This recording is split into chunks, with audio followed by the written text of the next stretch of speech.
My boyfriend stole my money to take another woman on vacation. When I confronted him, he rolled his eyes and said, "Relax, you'll get over it." His friends mocked me. She called me pathetic. But a few days later, he was screaming on my voicemail and begging me. Felix and I have been together for just over 3 years. We don't live together officially, but he stays at my place most nights since his apartment is a 40-minute drive from his own and mine is only 15 minutes away. We've talked about moving in together for real next year when my lease is up. At least that was the plan. We're both pretty average financially. We split most expenses when we go out, take turns paying for groceries, and generally had what I thought was a fair financial arrangement. I've been saving up for the past year and a half for a security deposit and first month's rent on a better place when we move in together. It wasn't a ton of money, about $2,800, but it represented a lot of small sacrifices. Packing lunches instead of buying them, skipping Starbucks, taking on a few extra weekend shifts when they were available. Last Friday, I went to transfer some money from my savings to my checking account to cover my car insurance payment. I opened my banking app and nearly dropped my phone. My savings account balance was 267, not the 2,800 plus it should have been. I immediately thought there was some kind of mistake or that my account had been hacked. I called the bank in a panic, and after going through security questions, the representative pulled up my recent transactions. There had been a withdrawal of $2,050 3 days earlier. I hadn't made that withdrawal. The rep asked if anyone else had access to my account, and that's when my stomach dropped. Felix knows my phone password. I've never hidden it from him. We've always had an open phone policy. He's seen me enter my banking app password before. I never thought he would. I thanked the bank rep and hung up, then checked the security features on the app. The withdrawal had been made in person at a branch across town using my ID, except I hadn't been to that branch in months.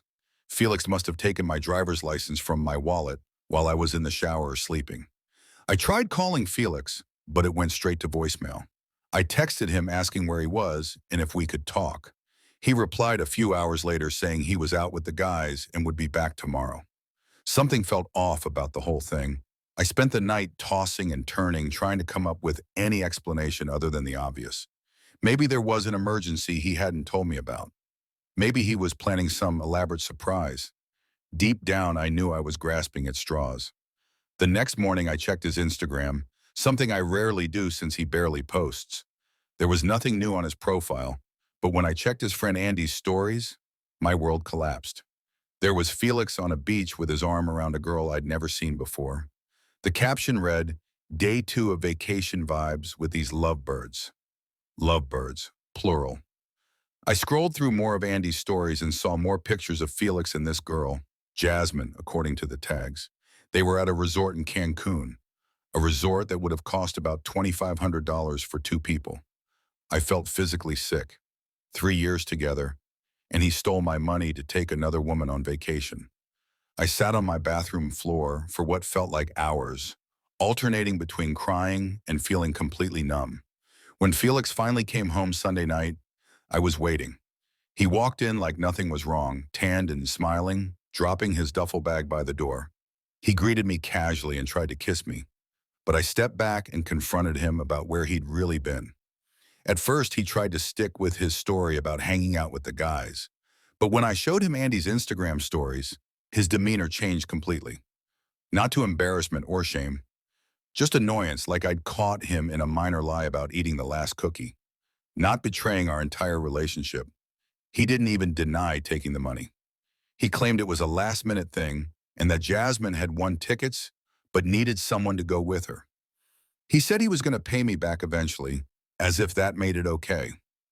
When I pointed out that he could barely cover his half of groceries most weeks, he got defensive. The part that really floored me was when he tried to downplay the theft by saying, "It's not like I took your rent money. It was just sitting there." I reminded him that it was our future apartment money that I'd been saving for over a year. And he had the audacity to laugh and say, "We weren't going to find anything decent for just 2,800 anyway." When I asked if Jasmine was his girlfriend, he hesitated just long enough for me to know the truth before denying it. He claimed she was just a friend, But we all know friends don't go on romantic beach vacations together. Throughout the whole confrontation, he was so dismissive, grabbing a beer from the fridge, telling me he didn't want to fight about it, acting like I was making a big deal out of nothing. When I called him out for stealing and cheating, he looked me dead in the eyes and said, "Relax, you'll get over it." That's when I knew this wasn't a mistake or a one-time lapse in judgment. This was who he was. Someone who could steal from me, cheat on me, and then tell me to get over it, like I was being unreasonable. I told him to get out of my apartment. He tried to argue, saying his place was far away and he had work in the morning. I told him that was his problem and he should have thought about that before stealing my money and cheating on me. As he was leaving, he had the nerve to mutter that I was being impossible and making a big deal out of nothing. His parting shot was telling me to keep the drama because Jasmine wouldn't act like this. After he left, I collapsed on the couch, shaking. I've spent the last 2 days in a fog trying to process everything. I blocked him after receiving several texts accusing me of overreacting and needing to calm down so we can talk like adults. I called out sick from work yesterday and today. I've barely eaten. I keep checking my bank account, hoping somehow the money will reappear, even though I know it won't. I don't know what to do now. Part of me wants to report the theft to the police, but we've been together for 3 years. Despite everything, the thought of him getting arrested makes me feel sick. But then I remember the look on his face when he told me to get over it, and I feel a different kind of sick. I called the bank again this morning, but since he had access to my ID and knew my passwords, they said it would be considered unauthorized use rather than fraud, and my best option would be to pursue it as a civil matter. I'm changing all my passwords, getting a new bank account, and planning to get my locks changed tomorrow. I don't think he'd try to come back, but I don't know who he is anymore, so I can't be sure. I don't even know what I'm asking for here. I just needed to get this out somewhere because I feel like I'm drowning. First update. First, I want to thank everyone who commented on my last post. I honestly didn't expect so many people to respond. Reading your comments made me feel less crazy and alone. Several people asked for an update, and well, it's been a week since I kicked Felix out of my apartment after discovering he stole my savings to take Jasmine to Cancun. The first couple of days were a blur of crying, barely eating, and obsessively checking my phone. Even though I'd blocked him, I kept thinking maybe he'd find some way to contact me and tell me this was all a huge misunderstanding. I went back to work on Wednesday because I couldn't afford to miss any more days. My coworker noticed something was off and asked if I was okay. During lunch, I gave her the condensed version, and she was appropriately horrified. It felt validating to see someone else's shocked reaction. That night, I got a text from an unknown number. It was Felix texting from his friend Maurice's phone. Just a simple, "We need to talk." I didn't respond. An hour later, another text. "You're being childish. It's just money. I said I'll pay you back." I blocked Maurice's number too. Friday, the confrontation. Thursday was uneventful, but Friday is when things really went downhill. My friend Carla invited me out for drinks, insisting I needed to get out of my apartment. I was reluctant but agreed because she was right. I'd been alternating between work and hiding under my blankets, watching TikTok. We went to this bar downtown that has trivia on Fridays. I was actually starting to feel almost normal for the first time all week, laughing at Carla's terrible guesses during the music round. Then I went to the bathroom, and when I came back, I froze. Felix was there, with Andy, Maurice, and 3 other guys from his friend group. They were at a table across the room and hadn't seen me yet. I immediately told Carla we needed to leave. But as I was grabbing my jacket, Andy spotted me and headed over. He walked up with this smug smirk, making loud comments about how I was crying over my piggy bank and how Felix had been moping all week because of my overreaction. According to him, it wasn't like Felix spent my money on drugs. It was just a vacation with a hot girl, and any guy would have done the same. I tried to stand my ground, reminding him that Felix had stolen from me. Andy just rolled his eyes dramatically. By this point, Felix had noticed the commotion and was heading over with Maurice and the others, effectively blocking our path to the door. Felix acted so casual, like we were bumping into each other at the grocery store. He kept insisting I needed to unblock him so we could sort this out. When I firmly stated there was nothing to sort out, He stole my money and cheated on me. Maurice and another guy started snickering. Felix's defense was pathetic. He admitted that taking the money without asking was wrong, but claimed it wasn't stealing because we're together and what's yours is mine. He insisted Jasmine was just a friend and that it wasn't a romantic vacation because Andy and Maurice were there too. It was a group thing. When I pointed out that Andy's Instagram literally called them lovebirds, Andy mumbled something about it being just a joke. Then Jasmine showed up. That's when I heard a female voice behind me, and my humiliation reached a whole new level. It was Jasmine. She asked if I was the one having a meltdown over a few dollars. When I tried to explain that he stole my savings, she looked me up and down with this pitying expression and called me pathetic for being this worked up over $2,000. I corrected her. It was actually $20,550, and it had taken me over a year to save. Her response? She threw her head back and laughed, saying, "That's even sadder." I looked at Felix, waiting for him to defend me, to tell her to back off, to say something, anything. Instead, he was staring at the floor, with a small smile playing at the corners of his mouth. That's when it hit me. He'd told them all about this. They'd been laughing about it. About me, the girl who was stupid enough to get her money stolen, pathetic enough to be upset about it. Carla, bless her, announced that we were leaving and pushed past Maurice.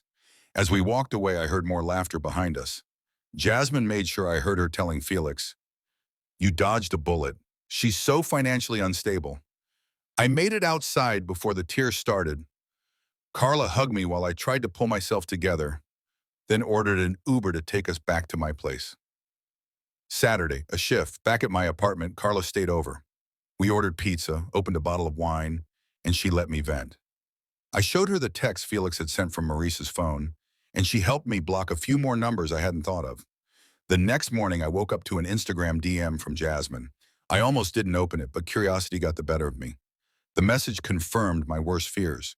She and Felix had been seeing each other for months. He'd been telling her that we were basically broken up and just roommates. She claimed that finding out he stole my money was gross, but wanted me to know the whole truth, that this didn't start with Cancun.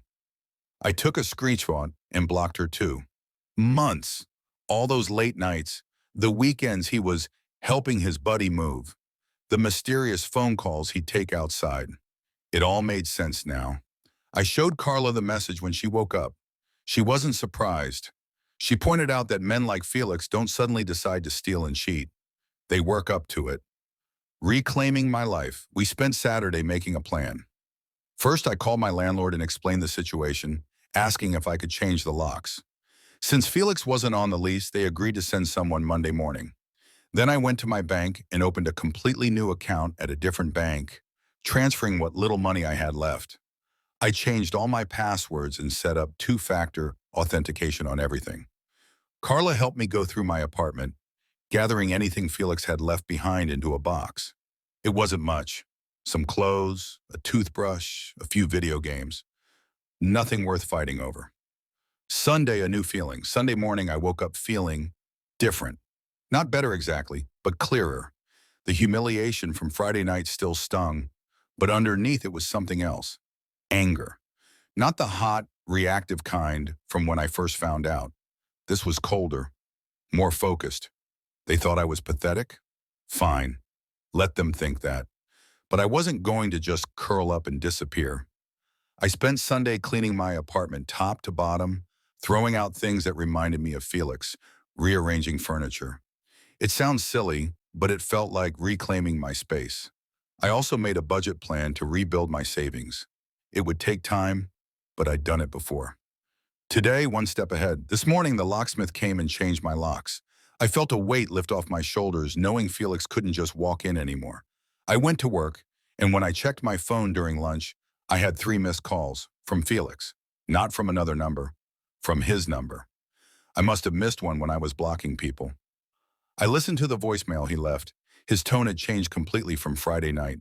He sounded worried, almost panicked, saying we needed to talk because Jasmine was saying some crazy stuff that wasn't true, or at least not all of it.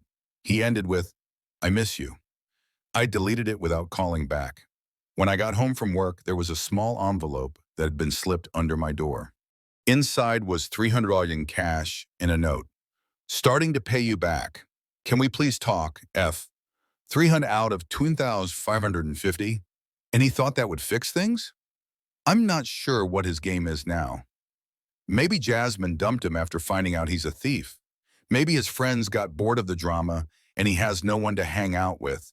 Maybe he realized living 40 minutes from work actually sucks.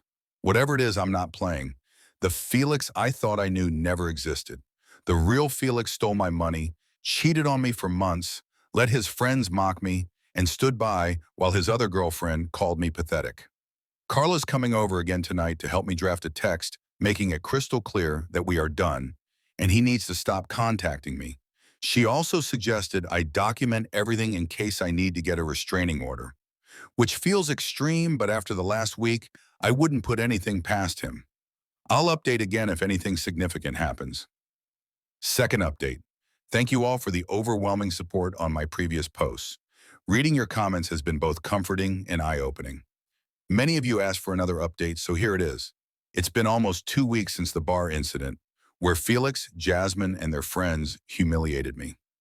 Since then, Felix has escalated his attempts to contact me. The 300 he slipped under my door was just the beginning. He's shown up at my workplace twice. I had to tell my supervisor about the situation, which was mortifying. He sent flowers with apology notes and even had his mother call me. I didn't answer. Last Thursday morning, I woke up to find my car had a flat tire. At first, I thought it was just bad luck, until I noticed a small puncture that looked deliberate. I can't prove Felix did it, but the timing feels suspicious. I was already running late, so I had to call an Uber to get to work and deal with the tire later. Just another expense I didn't need. That was the final straw. After work, I went straight to Carla's place instead of going home. I was afraid Felix might be waiting at my apartment, and I needed space to think. Carla made us dinner, and we sat down to figure out a real strategy, not just blocking him and hoping he'd go away, but a comprehensive plan to extract him from my life permanently. You need to think of this like a chess game, Carla said. He's made his moves. Now it's your turn. I've never been good at chess, but I understood what she meant. Up until now, I'd been reacting to Felix, changing my locks after he tried to come over, blocking numbers after he contacted me. I needed to be proactive instead of reactive. We made a list of everything I needed to do. Move out completely while Felix is at work. Financial disentanglement, document, everything. Contact his family. Reach out to mutual friends. Prepare for potential escalations. The next morning, I called in sick to work. I felt bad about it, but I needed a day to put my plan in motion. First, I called my landlord and explained the situation in more detail. To my surprise, she was incredibly understanding. She agreed to let me out of my lease with just 30 days' notice instead of the usual 60. Next, I went to my bank and spoke with a manager about my accounts. I'd already opened a new account at a different bank, but I wanted to make sure there were no lingering connections. I also checked my credit report to make sure Felix hadn't opened anything in my name. Thankfully, he hadn't gone that far. I spent the afternoon making a detailed inventory of everything in my apartment, taking photos of my possessions. I separated things into categories. Stuff that was definitely mine from before Felix, things we bought together, and items that were clearly his. For the joint purchases, I made notes about who paid for what.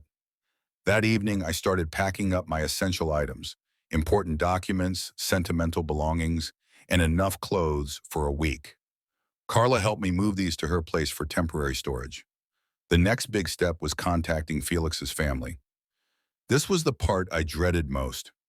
Felix is close with his parents, especially his mom, who had always been kind to me. I drafted and redrafted a message to her, trying to find the right balance between informative and accusatory. In the end, I kept it simple and factual. I explained that Felix had taken money from my account without permission, used it to go on vacation with another woman, and that when confronted, he had been dismissive and cruel. I included screenshots of my bank statement showing the withdrawal, Andy's Instagram post from Cancun, and Jasmine's message confirming they'd been seeing each other for months. Her response came the next morning. Lena, I'm shocked and disappointed to hear this. I've raised Felix better than this. I'm so sorry for what you're going through. I'll be speaking with him. I felt a weight lift off my shoulders. She believed me. I hadn't realized how much I needed that validation until I got it. The next part of the plan was trickier, reaching out to mutual friends. Felix and I share several friend groups, and I knew I needed to get ahead of whatever narrative he might be spinning. I decided to start with our most mutual friend, August. He's known Felix longer than me, but he's always been fair-minded. I asked if we could meet for coffee, and he agreed. At the cafe, I gave him the condensed version of events, showing him the same evidence I'd sent to Felix's mom. His reaction surprised me. I knew something was off, he said. Felix has been acting weird for months, making excuses not to hang out with the old group, and last week he was asking if anyone could loan him money for rent. That was news to me. Rent? He's never had trouble making rent before. He said something about unexpected expenses. I guess a trip to Cancun would qualify. Before we left, August promised to set the record straight with our other friends. Not everyone will believe it, he warned. Andy and Maurice are too far up Felix's ass to see reality, but most people will understand. Over the next few days, I continued executing my plan. I found a small studio apartment across town that I could afford on my own. The landlord agreed to a 6-month lease, and I could move in the following week. I also contacted my phone provider and changed my number. I sent the new number only to people I trusted completely. Carla, my family, a few close friends, and my supervisor at work.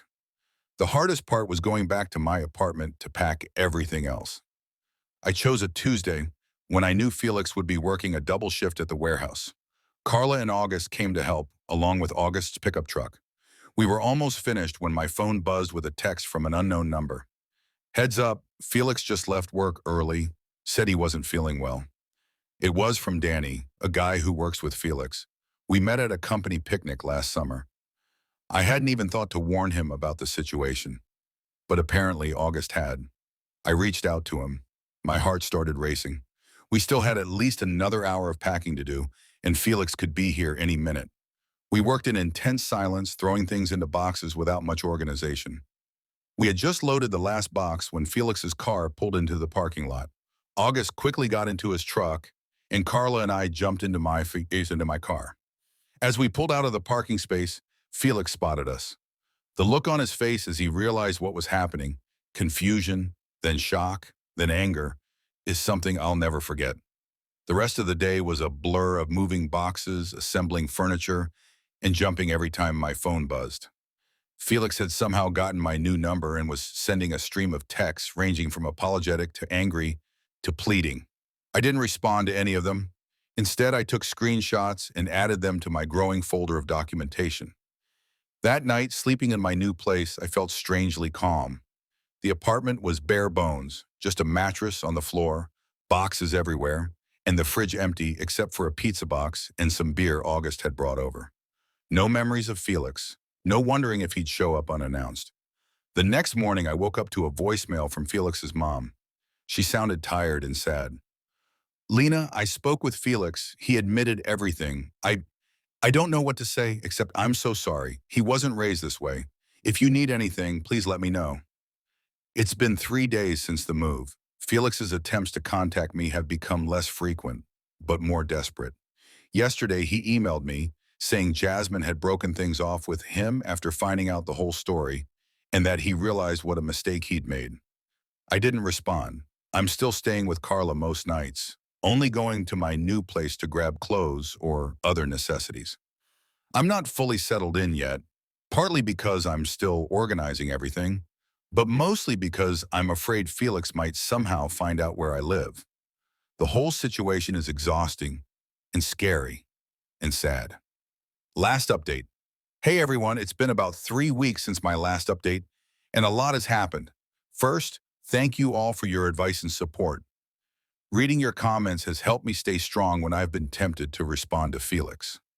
Several people suggested getting a security camera for my new apartment. I took that advice and ordered an inexpensive doorbell camera from Amazon. After I moved out and contacted Felix's family and friends, there was radio silence from him for about 4 days.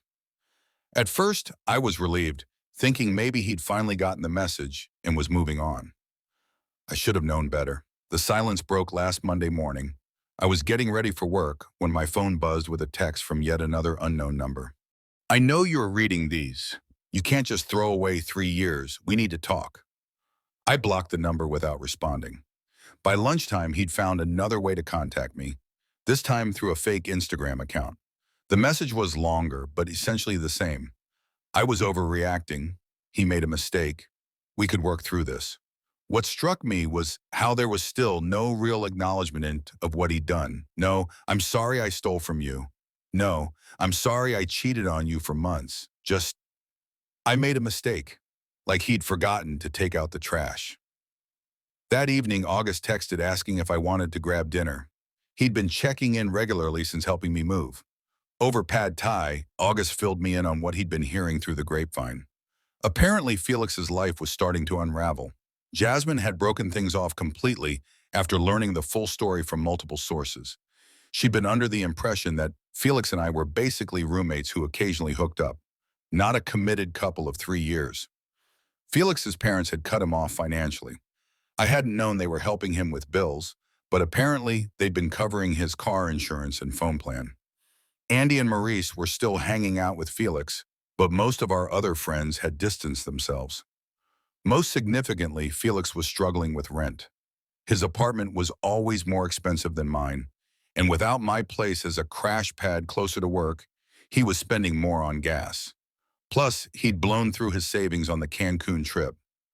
The next morning, I woke up to an email from Felix's mom. She wanted to meet for coffee to return some of my things that had been at their house. When I arrived, she was already there, looking tired, with dark circles under her eyes. She apologized for Felix's behavior and mentioned he had moved back home temporarily because he couldn't afford his rent. He wasn't handling it well, angry at everyone and not understanding that these were the natural consequences of his actions. Before we parted, she hugged me and told me I deserved better from him. I cried in my car afterward, not for Felix, but for the relationship I thought we had, for the future we'd planned, for the person I believed he was. The next few days were relatively quiet. I settled into routine at my new place and started rebuilding my savings. For brief stretches, I would forget about the whole Felix situation. Then Friday happened. I was at the grocery store when I spotted Maurice watching me from the end of an aisle. My stomach dropped. If Maurice was here, was Felix nearby too? I headed for the exit and nearly collided with Andy in the parking lot. Surprisingly, Andy apologized for his behavior at the bar that night. He admitted Felix had told them we were on the rocks, and that the money was partly his anyway. When I asked what prompted this change of heart, Andy revealed that Felix had been behaving strangely, angry all the time, borrowing money without repaying it, even getting drunk and punching a hole in Maurice's bathroom wall. Most concerning was that Felix kept talking about me like I was coming back any day now. When I got home, there was a package leaning against my door with my name in Felix's handwriting. Inside was $500 in cash and a rambling letter, jumping between apologies, explanations, and pleas for another chance. He mentioned selling his gaming console to start paying me back and that he'd been to 2 therapy sessions. Later that night, my phone rang with an unknown number. Against my better judgment, I answered. It was Felix slurring his words. He asked if I'd received his package and mentioned taking a side gig with DoorDash to pay me back. When I confirmed I had, his tone turned desperate. He rambled about everything falling apart, his parents treating him like a teenager, Jasmine refusing to speak to him, friends thinking he was an a-hole. He insisted people make mistakes and that I couldn't throw away 3 years over one mistake. I pointed out it wasn't one mistake, but a series of deliberate choices. He began crying, begging for another chance. I simply said, "Goodbye," and hung up, blocking the number. Within minutes, my phone was buzzing with voicemails from other numbers. The first few were tearful pleas, but the later ones were angry, almost frightening. The final voicemail, left at 2:37 a.m., was just Felix screaming incoherently with phrases like, "ruined my life and never loved me," before devolving into unintelligible yelling. I saved all the voicemails and sent them to Carla and August. The next morning, I received a text from Felix's mom apologizing for his behavior. She said they'd taken his car keys and were looking into more intensive help for him. It's been 2 days since the voicemails. Felix hasn't tried to contact me again, but I'm still on edge. I've been staying with Carla again, just to be safe. I don't know what happens next. Either way, I'm not going back. Not after everything that's happened, not after hearing that voicemail.